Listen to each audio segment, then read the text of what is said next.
Bismillahirrahmanirrahim.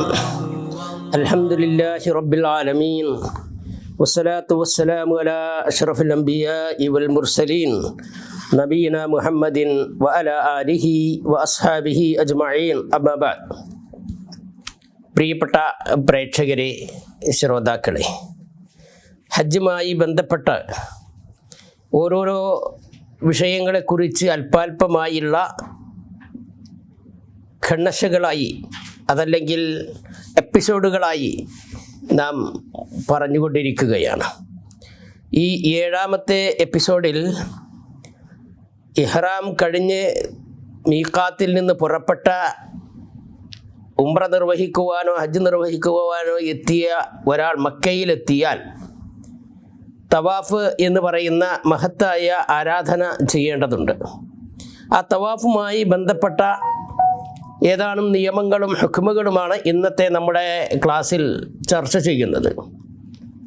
സത്യത്തിൽ ലോകത്ത് ഒരു മനുഷ്യന് ആരാധനയായി നിശ്ചയിക്കപ്പെട്ട തവാഫ് ചെയ്യുവാൻ അനുവദിക്കപ്പെട്ട ഒരേ ഒരു സ്ഥലം അത് ഭൂമുഖത്തെ കഅബാലയം മാത്രമാണ്.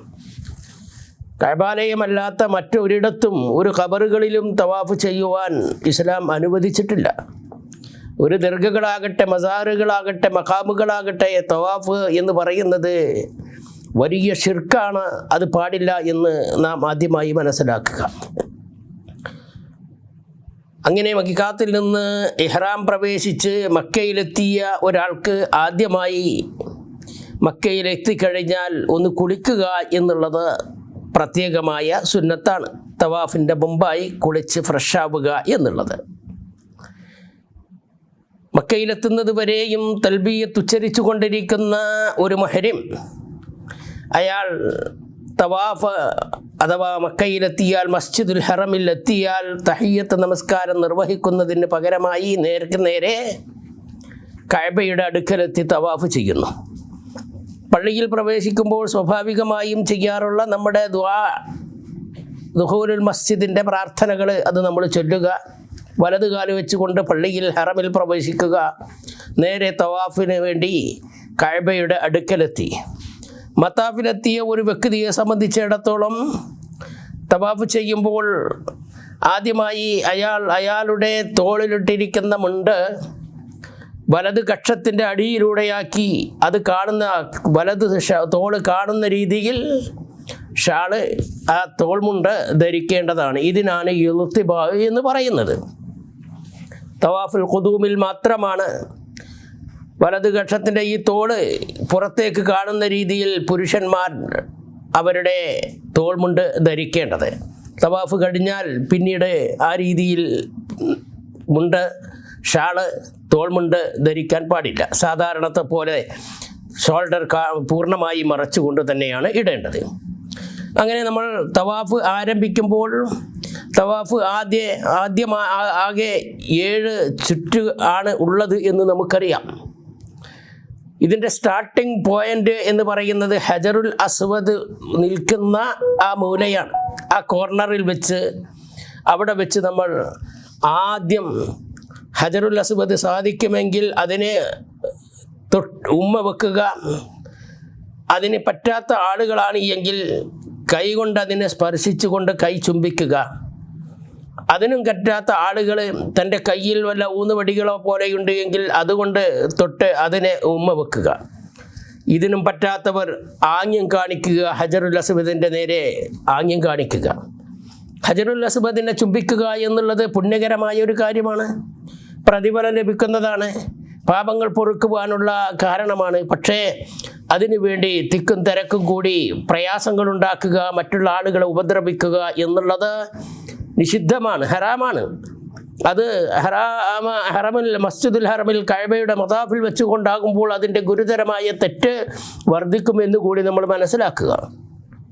അങ്ങനെ തൊട്ട് ചുംബിച്ചാൽ അതല്ലെങ്കിൽ ചുംബിച്ചാൽ അതിൽ നിന്ന് നമ്മൾ തവാഫ് സ്റ്റാർട്ട് ചെയ്യുകയാണ്.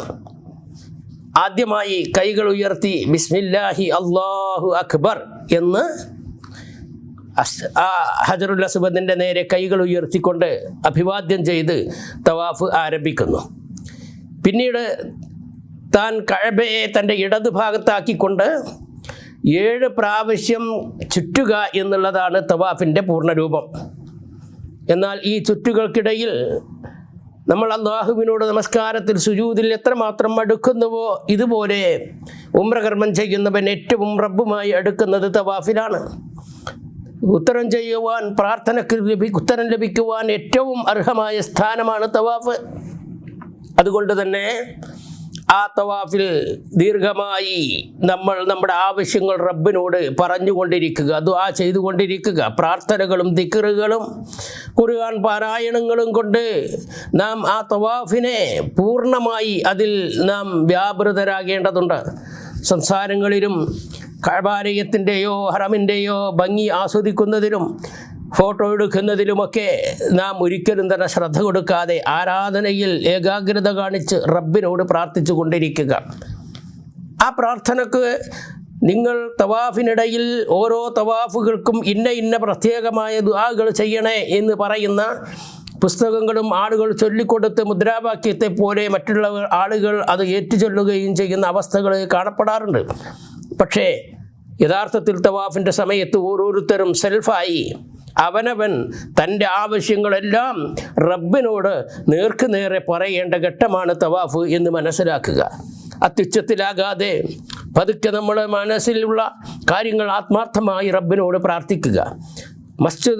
ഹജറുൽ അസ്വദിൻ്റെ അടുക്കൽ നിന്ന് തുടങ്ങി കഅബയെ തവാഫ് ചുറ്റിക്കൊണ്ടിരിക്കുന്ന ഒരാൾ ഹജറുൽ അസ്വദ് എത്തുന്നതിൻ്റെ തൊട്ട് മുമ്പിലുള്ള കോർണറിൽ എത്തിയാൽ ഹജറുൽ അസ്വദ് വരെയുള്ള ആ ഭാഗത്ത് നമ്മൾ റബ്ബന ആതിന ഫിദ്ദുനിയ ഹസന വഫിൽ ആഖിറതി ഹസനതൻ വഖിനാ അദാബന്നാർ അത് മാത്രം ചൊല്ലുക. തവാഫിൽ പ്രത്യേകമായി ചൊല്ലുവാൻ നിർദ്ദേശിക്കപ്പെട്ട ഒരേ ഒരു പ്രാർത്ഥന റബ്ബന ആതിന ഫിദ്ദുനിയ ഹസന വഫിൽ ആഖിറതി ഹസനതൻ വഖിനാ അദാബന്നാർ എന്നതാണ്. ഭൗതികവും പാരത്രികവുമായ എല്ലാ നന്മകളും നാഥ നീ നൽകണേ, നരകാഗ്നിയിൽ നിന്ന് ഞങ്ങളെ നീക്കാക്കണേ എന്നാണ് ആ പ്രാർത്ഥനയുടെ ലക്ഷ്യം, ഉദ്ദേശം. അപ്പോൾ ആ പ്രാർത്ഥന നാം ധാരാളമായി ആ കോർണറുകളിൽ ചൊല്ലിക്കൊണ്ടിരിക്കുക. അങ്ങനെ രണ്ടാമത്തെ തവാഫ് സ്റ്റാർട്ട് ചെയ്യുമ്പോൾ ഹജറുൽ അസ്വദിൻ്റെ കോർണറിലെത്തിയാൽ നമ്മൾ അല്ലാഹു അക്ബർ എന്ന് മാത്രമാണ് പറയേണ്ടത്, ബിസ്മില്ല എന്ന് പറയേണ്ടതില്ല. ആ കല്ലിനെ അഭിവാദ്യം ചെയ്തുകൊണ്ട് കൈകൾ ഉയർത്തി അല്ലാഹു അക്ബർ എന്ന് മാത്രം പറയുക. ആ കൈകൾ പിന്നീട് ചുംബിക്കേണ്ടതില്ല. അതെല്ലാം തന്നെ സ്റ്റാർട്ടിങ്ങിൻ്റെ സമയത്താണ് ചുംബനം അല്ലാഹുവിൻ്റെ റസൂൽ സുന്നത്താക്കിയിട്ടുള്ളത്. അതുപോലെ തന്നെ ആ കഅബയുടെ തവാഫിന് ഇടയിൽ പ്രത്യേകമായ പ്രാർത്ഥനകളൊന്നും തന്നെ ഉരിയാടേണ്ടതില്ല. ഏത് ആവശ്യങ്ങളും റബ്ബിനോട് നേരെ ചൊല്ലാം. അങ്ങനെ 7 പ്രാവശ്യം നമ്മൾ തവാഫ് പൂർത്തിയാക്കുക. ഈ പറഞ്ഞ രീതിയിലാണ് നാം തവാഫ് പൂർത്തിയാക്കേണ്ടത്. എന്നാൽ ഒരു പുരുഷനെ സംബന്ധിച്ചിടത്തോളം തവാഫിൻ്റെ സമയത്ത് അമിതമായ തിരക്കുകളൊന്നുമില്ല എങ്കിൽ റംല് എന്ന് പറയുന്നത് അഥവാ കുറച്ച് സ്പീഡിൽ തവാഫ് ചെയ്യുന്നത് പ്രത്യേകം സുന്നത്തുള്ള കാര്യമാണ്. പക്ഷേ അതിന് സാഹചര്യങ്ങളില്ല, ചുറ്റുപാടുകളില്ല, ഭീമമായ തിരക്ക് അനുഭവപ്പെടുന്നു. എന്നാൽ ആ റംല് ചെയ്യാൻ സാധിക്കുന്നില്ല എങ്കിൽ നമ്മുടെ തവാഫിനെ അത് ബാധിക്കുകയില്ല എന്നുകൂടി നമ്മൾ മനസ്സിലാക്കേണ്ടതുണ്ട്. തവാഫ് അങ്ങനെ നമ്മൾ പൂർത്തിയാക്കി. 7 പ്രാവശ്യത്തെ തവാഫ് പൂർത്തിയാക്കി കഴിഞ്ഞാൽ ആ തവാഫിൻ്റെ പൂർണ്ണതയിൽ പെട്ടതാണ് 2 റക്അത്ത് നമസ്കാരം നിർവഹിക്കുക എന്നുള്ളത്. ആ നമസ്കാരം നിർവഹിക്കുന്നത് മഖാം ഇബ്രാഹിം എന്ന് പറയുന്ന ആ സ്തൂപത്തിൻ്റെ തൊട്ട് പിന്നിൽ നിന്നുകൊണ്ടാണ് അത് നിർവഹിക്കുവാൻ നിർദ്ദേശിക്കപ്പെട്ടിട്ടുള്ളത്.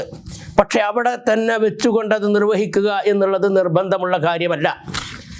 നമ്മൾ നമസ്കാരം 2 റക്അത്ത്, ആദ്യത്തെ റക്അത്തിൽ കാഫിറൂനും രണ്ടാമത്തെ റക്അത്തിൽ ഇഖ്ലാസും ഓതിക്കൊണ്ട് വളരെ വളരെ പെട്ടെന്ന് ചെറിയ രീതിയിൽ ആ നമസ്കാരം നിർവഹിക്കുകയാണ്.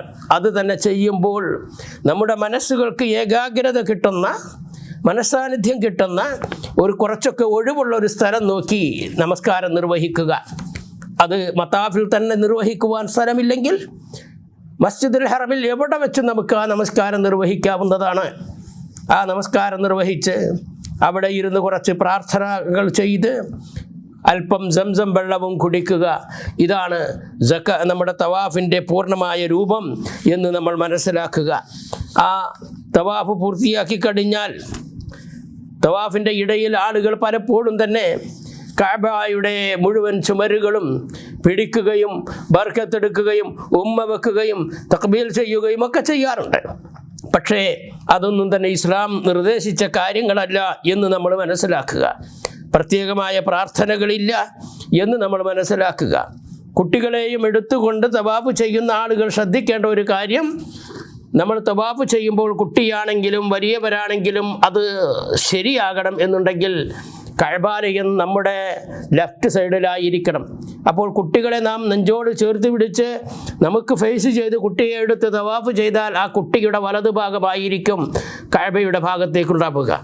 അപ്പോൾ അതില്ലാതിരിക്കാൻ കുട്ടിയുടെ ഇടതുഭാഗം തന്നെ കഅബ വരുന്ന രീതിയിൽ ആ കുട്ടിയെ എടുത്തുകൊണ്ടായിരിക്കണം തവാഫ് ചെയ്യുന്നത് എന്നുകൂടി ഉണർത്തുകയാണ് അള്ളാഹു. അവൻ നിർദ്ദേശിച്ച പ്രവാചക തിരുമേനിയുടെ മാതൃകയും അനുസരിച്ചുകൊണ്ട് ഹജ്ജും ഉംറയും തവാഫും മറ്റു കർമ്മങ്ങളും അനുഷ്ഠിക്കുവാൻ അള്ളാഹു തൗഫീക്ക് ചെയ്യുമാറാകട്ടെ. വസല്ലല്ലാഹു അലാ മുഹമ്മദിൻ വആലിഹി വസല്ലം. വസ്സലാമു അലൈക്കും വറഹ്മത്തുള്ളാഹി വബറകാതുഹു.